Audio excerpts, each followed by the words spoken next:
এজন ইঞ্জিনিয়াৰে চাকৰি নোপোৱা দেখি তেওঁ এখন ক্লিনিক খুলিলে। ক্লিনিকখনত তেওঁ বহে আৰু মানুহৰ 400 টকাকৈ ফিজ লয়। যদি অসুখ ভাল নহয় তেতিয়াহ'লে 1500 টকা ঘূৰাই দিয়ে।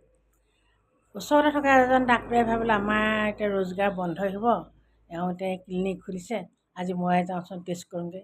তাৰপৰা গৈ ক'লে যে ছাৰ মোৰ খুব মুখৰ স্বাদ নাইকিয়া হৈছে, মই একো বস্তু টেষ্ট নাপাওঁ, গতিকে মোক কিবা এটা ঔষধ দিয়ক। তেতিয়া সেইজনে ক'লে যে নাৰ্ছ, 32 নম্বৰ বেগটোৰ পৰা তুমি 2 টোপাল ঔষধ এওঁক খুৱাই দিয়া। 2 টোপাল ঔষধ খোৱাৰ লগে লগে তেতিয়া ৰোগীজনে ক'লে এইটো দেখোন পেট্ৰল হয়। তেতিয়া ডাক্তৰে ক'লে যে নহয়, পেট্ৰল কেনেকৈ গম পালে, আপোনাৰ তাৰমানে স্বাদ ঘূৰি আহিলে, যে 400 টকা দিয়ক ফিজ আৰু যাওক। তেতিয়াতো ৰোগী গুচিয়ে গ'ল, ভাবিলে এইবোৰ পইচা মই কেনেকৈ ঘূৰাই ল'ম এতিয়া।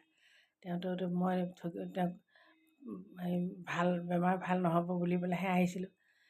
আকৌ বহুত দিনৰ মূৰত আকৌ আহিলে, সেই 400 টকা যে দি গ'ল সেইটো উচ্চল কৰিবৰ কাৰণে।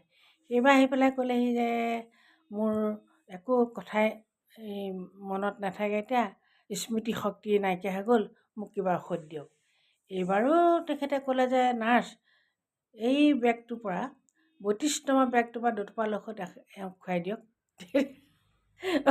ঔষধ 2 টোপাল দিয়া অনাৰ লগে লগে তেতিয়া ৰোগীয়ে ক'লে, কিয় মোক আগৰবাৰ আহোঁতে আপুনি এইটোকে দিছিল, আকৌ যে এতিয়াও দিছে। তেতিয়া ক'লে যে আপোনাৰ তাৰমানে স্মৃতিশক্তি ঘূৰি আহিলেই ঔষধ খোৱাৰ আগতে, দিয়ক 400 টকা ফিজ দিয়ক আৰু যাওক। তাৰপৰা গ'ল। এই কথাটোতো মনত আছেই, দুবাৰ 400 গ'ল। তাৰ পিছৰবাৰ এবাৰ আকৌ আহিলে, আহি পেলাই ক'লে যে ছাৰ মোৰ একদম দৃষ্টিশক্তি নাইকিয়া হৈ গ'ল, মই ভালকৈ একোৱে নেদেখোঁ, মোক আকৌ কিবা এটা ঔষধ দিয়ক। তেতিয়া ক'লে যে নহয়, দৃষ্টিশক্তি বেয়া মানুহক মই ঔষধ দিব নোৱাৰোঁ, আপোনাক মই 1500 টকা ঘূৰাই দিছোঁ, লওক। 1500 টকা ঘূৰাই দিওঁতে 500 টকা কমাই দিলে। তেতিয়া মানুহজনে চাই পেলাই ইয়াত দেখোন 500 টকা কম আছে। তেতিয়া ক'লে দেখিছে আপোনাৰ দৃষ্টিশক্তি ঘূৰি আহিলে, দিয়ক 400 টকা মোক দি পেলাই আপুনি যাওকগৈ। সেইবাৰো আকৌ 400 টকা ভৰি তেওঁ গুচি আহিলে।